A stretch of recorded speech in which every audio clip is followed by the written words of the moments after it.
Apa saja pengertian dari semua item-item yang ada di sini? Mari kita langsung saja pada materinya.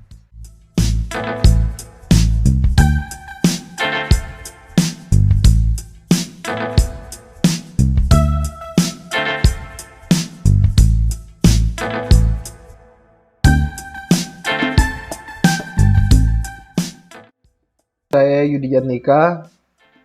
Pada kesempatan ini saya akan menjelaskan tentang panduan pengelolaan proyek dengan pendekatan Scrum.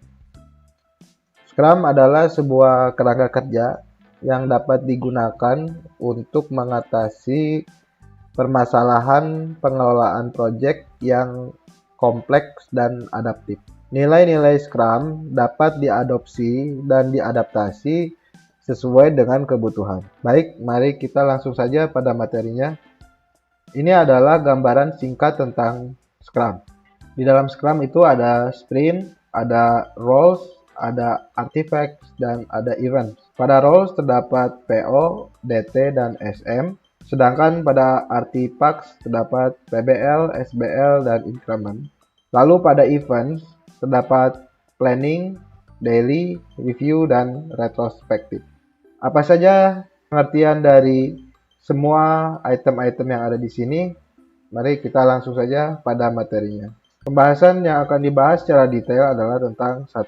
Peran, 2. Sprint, 3. Artifact, 4. Event, 5. Board atau swimline, 6. Adaptasi ketentuan, 7. Empirisme, 8. Nilai-nilai, 9 adalah moral hazard. Peran. Pada peran terdapat PO atau Product Owner, lalu terdapat DT Development Team, dan SM yaitu Scrum Master. PO bertugas untuk membuat backlog, mengatur prioritas backlog item, memberikan deskripsi backlog yang jelas dan cukup terperinci, mengkomunikasi di antara tim, mengedepankan user experience, membuat keputusan, memaksimalkan nilai bisnis, melakukan kode review, dan deployment. Jadi ini adalah tugas-tugas yang harus dilakukan oleh PO atau Project Owner. Lalu selanjutnya pada peran, terdapat juga DT, yaitu Development Team. Tugas Development Team adalah mengerjakan dan menyelesaikan backlog, self-organize, tidak memiliki jabatan, tapi memiliki fungsi masing-masing.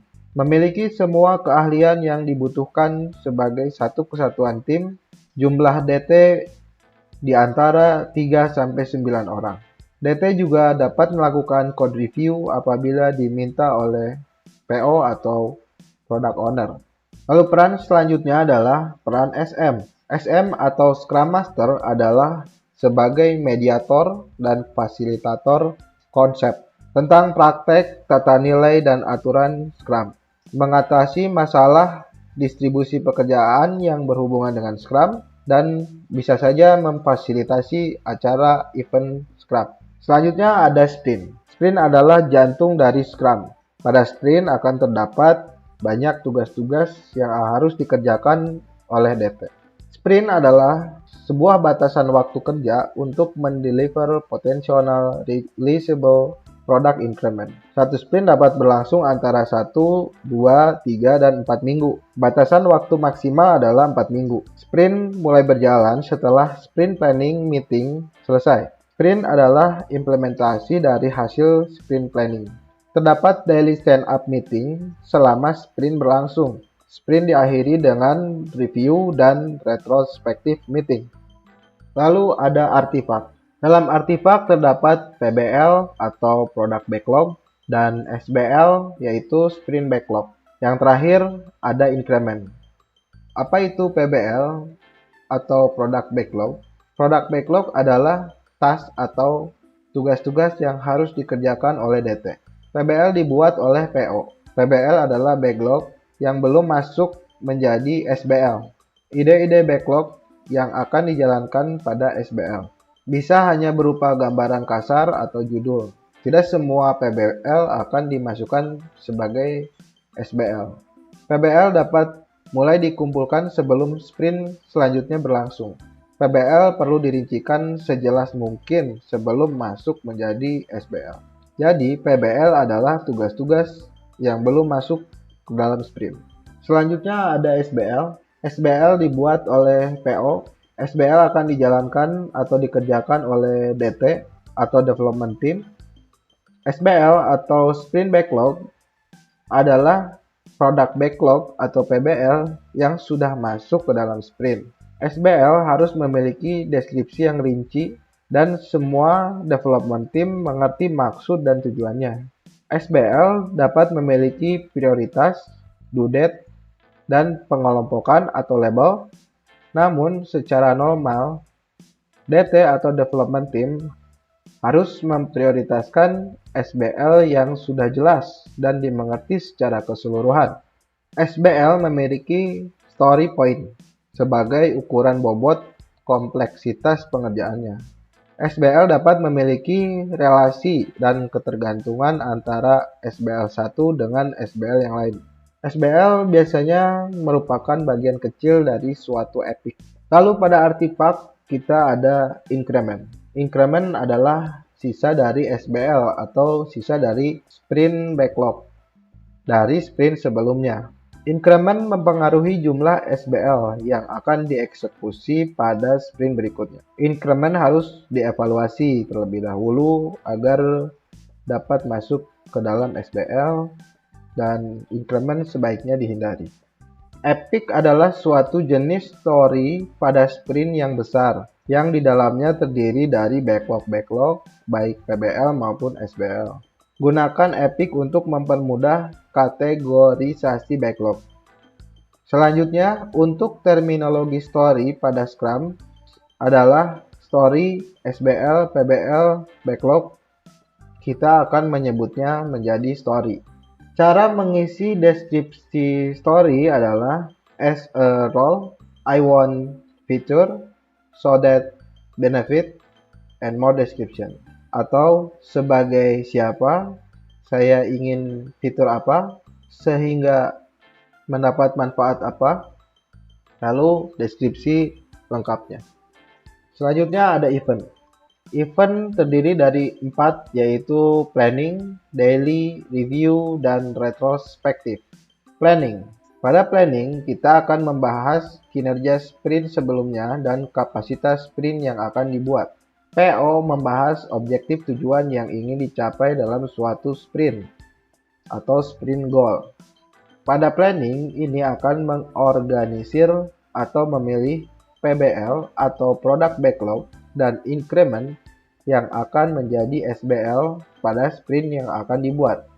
DT atau Development Team membantu memutuskan bobot suatu SBL atau sprint backlog dengan memberikan story point pada SBL. PO dan DT bersama-sama mendefinisikan DOD. Maksimal waktu meeting adalah 8 jam untuk 4 minggu sprint, sehingga untuk 3 minggu sprint artinya hanya butuh 6 jam. Apabila untuk 2 minggu maka butuh waktu 4 jam, dan untuk 1 minggu adalah 2 jam. Selanjutnya ada event daily atau daily stand up yang dilakukan setiap hari selama sprint berlangsung. Apa saja yang dibahas pada daily meeting adalah apa saja yang sudah dikerjakan oleh development team di hari sebelumnya, lalu apa saja yang akan dikerjakan oleh development team di hari ini, dan masalah apa yang dihadapi oleh development team dalam mengerjakan sprint backlog. Maksimal waktu meeting adalah 15 menit. Selanjutnya adalah review meeting. Review meeting akan fokus membahas produk atau fitur yang telah dibuat selama sprint. Biasanya akan dilakukan juga demo pekerjaan yang sudah selesai, lalu melakukan review sprint backlog yang sudah selesai dan belum selesai, lalu mengukur sejauh mana pencapaian DOD, lalu membahas increment penambahan untuk sprint backlog dari sprint yang sudah selesai. Maksimal waktu meeting adalah 4 jam untuk 4 minggu sprint, 3 jam untuk 3 minggu sprint, 2 jam untuk 2 minggu sprint, dan 1 jam untuk 1 minggu sprint. Selanjutnya adalah event retrospective meeting. Retrospective meeting akan berfokus membahas proses yang telah berlangsung, apa saja yang sudah berjalan dengan baik, apa saja yang belum berjalan dengan baik, bagaimana cara memperbaiki yang belum berjalan dengan baik. Maksimal waktu meeting 3 jam untuk 4 minggu sprint. Artinya 1,5 jam untuk 2 minggu sprint dan 1 jam untuk 1 minggu sprint. Informasi, DOD adalah definition of done atau menentukan definisi atau kriteria produk atau fitur telah selesai dengan benar. Story point adalah penentuan bobot atau kompleksitas suatu sprint backlog yang ditentukan dengan pendekatan Fibonacci number. Fibonacci number adalah angka 1, 2, 3, 5, 8, dan seterusnya. Selanjutnya adalah board atau swimline. Board atau swimline dapat berupa kolom dan status untuk menentukan kemajuan pekerjaan di papan Anda. Development team wajib menggerakkan atau memindahkan tiket pada kolom status yang benar. PO atau Product Owner wajib memonitor pergerakan tiket dan menanyakan tiket-tiket yang tidak berubah atau tidak bergerak statusnya. Pada screenshot ini adalah gambaran board atau swimline pada aplikasi Jira. Informasi umum tentang adaptasi ketentuan untuk terminologi story, SBL, TBL, backlog, bug, task, dan subtask. Semua analogi atau terminologi ini akan kita sebut tiket. Story point. Untuk mempermudah penentuannya, dibandingkan menggunakan pendekatan Fibonacci number, kita akan mengkonversi menjadi satuan 1 jam per story point-nya. Story point 40 menandakan bahwa bobotnya sangat kompleks dan tidak ada batasan waktu mengerjakannya, atau bisa saja menjadi pekerjaan yang rutinitas atau berulang. Selanjutnya kita akan membahas tiket, status, workflow, story, task dan subtask, bug, lalu jenis tiket versus penamaannya di repository atau di branch. Selanjutnya kita akan bahas tentang jenis tiket. Jenis tiket story adalah fitur atau produk. Jenis tiket task adalah tugas yang bisa langsung dikerjakan tanpa mengikuti workflow yang ada. Subtask adalah satuan kecil yang menjadi bagian dari task. Bug adalah perbaikan yang menjadi prioritas dan dapat melewati beberapa workflow yang ada. Lalu tentang status. Pada status unsigned adalah tiket yang status awal saat dibuat atau masih belum ada yang mengerjakan. Status in progress adalah tiket yang sudah diambil oleh salah satu development team dan sedang dalam tahap pengerjaan. Code review adalah tiket yang sudah dikerjakan oleh development team dan meminta product owner atau development team lain yang ditunjuk oleh product owner untuk melihat source code, apakah source code itu sudah benar atau belum. Status ready for test adalah tiket yang sudah disetujui oleh reviewer. Status testing adalah tiket yang diambil dari status ready for test oleh QA dan dalam tahap pengerjaan tes. Status test done adalah tiket yang sudah dinyatakan berfungsi oleh QA. Status ready to live adalah tiket yang sudah siap deploy ke server production. Status done adalah tiket yang sudah selesai di deploy ke production oleh PO. Ada tambahan status yaitu status abandon adalah tiket yang diabaikan dan dianggap selesai. Informasi tambahan, QA adalah Quality Assurance. Bisa merupakan bagian dari peran DT atau Development Team. QA bertugas untuk memastikan produk atau fitur telah berjalan sebagaimana mestinya. Berikut adalah workflow untuk story. Misalnya dari start, lalu masuk ke to do, dari to do ke in progress, dari in progress ke code review, dari code review ke ready for test, dari ready for test ke testing. Apabila testing sudah benar ke test done, namun apabila testing belum sesuai akan kembalikan ke fixing dan akan kembali lagi ke code review dan selanjutnya. Apabila testing sudah benar, maka akan menuju ke status test done, lalu ke status ready to live dan status done. Berikut adalah workflow untuk tes dan subtest. Pada status to do dapat diubah menjadi status in progress. Dari status in progress dapat diteruskan menjadi status code review, ready for test, testing, fixing, test done, ready to live, dan done. Namun terdapat alur yang dapat mengabaikan workflow yang lain dari mulai status in progress ini dapat langsung dinyatakan sebagai status done. Berikut adalah workflow untuk bugs. Perbedaannya adalah pada saat status in progress, ini dapat langsung menuju status ready for test tanpa melewati status code review. Adaptasi ketentuan selanjutnya adalah tentang repository.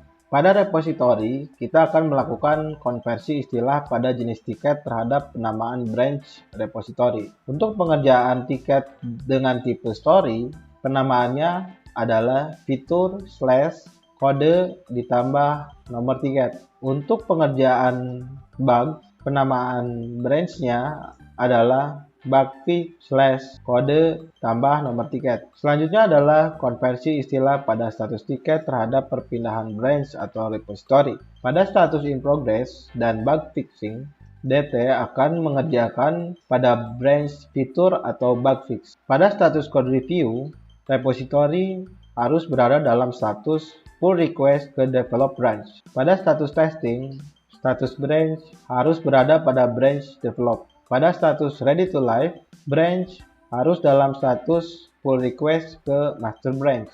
Dan pada status done, branch telah berada pada branch master. Berikut adalah informasi tiket pada Jira.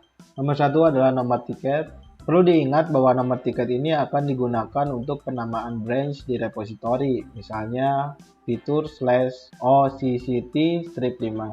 Nomor 2 adalah deskripsi, nomor 3 adalah due date atau batas akhir pengerjaan, nomor 4 adalah priority atau prioritas pengerjaan, dapat berupa highest, high, medium, low, dan lowest. Nomor 5 adalah relasi dan ketergantungan tiket satu terhadap tiket lainnya. Informasi selanjutnya masih tentang status tiket pada Jira. Nomor 1 adalah status tiket, nomor 2 adalah nama DT atau development team yang mengerjakan, nomor 3 adalah label untuk mengkategorisasi saja, nomor 4 adalah info sprint saat dibuat, bisa dari product backlog atau dari increment, nomor 5 adalah story point atau bobot kompleksitas, nomor 6 adalah nama branch di repo, atau bisa juga dibuat langsung ya di sini jika belum ada. Nomor 7 adalah jumlah commit di repo.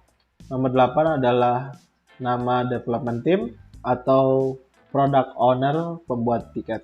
Selanjutnya kita akan membahas tentang empirisme dalam Scrum. Empirisme adalah pengetahuan berasal dari pengalaman, keputusan berdasarkan apa yang diketahui berkaitan dengan transparansi, inspeksi, dan adaptasi. Pada empirisme ini mengajarkan kepada kita apabila sesuatu yang belum kita ketahui itu perlu dilakukan research terlebih dahulu. Keputusan yang dibuat harus terukur dan berdasarkan pada pemahaman suatu bidang ilmu tertentu. Nilai-nilai dalam Scrum yaitu tentang openness, keterbukaan. Kita harus berani untuk mengatakan kekurangan atau kendala yang terjadi, lalu respect, saling menghormati di antara development team, PO maupun Scrum Master. Lalu courage. Courage ini diperlukan untuk sebagai keberanian kita dalam mengungkapkan suatu ide atau keterbatasan atau kendala. Lalu fokus, kita harus fokus dalam mengerjakan setiap pekerjaan kita. Dan yang terakhir adalah komitmen. Komitmen terhadap waktu, komitmen terhadap hasil pekerjaan kita. Selanjutnya adalah moral hazard. Yang paling sering terjadi dalam project adalah inkonsistensi. Ini adalah sebuah bahaya moral bagi product owner. Jadi perlu dipastikan bahwa suatu fitur itu harus sudah benar-benar teruji, benar-benar matang, benar-benar melewati proses empirisme.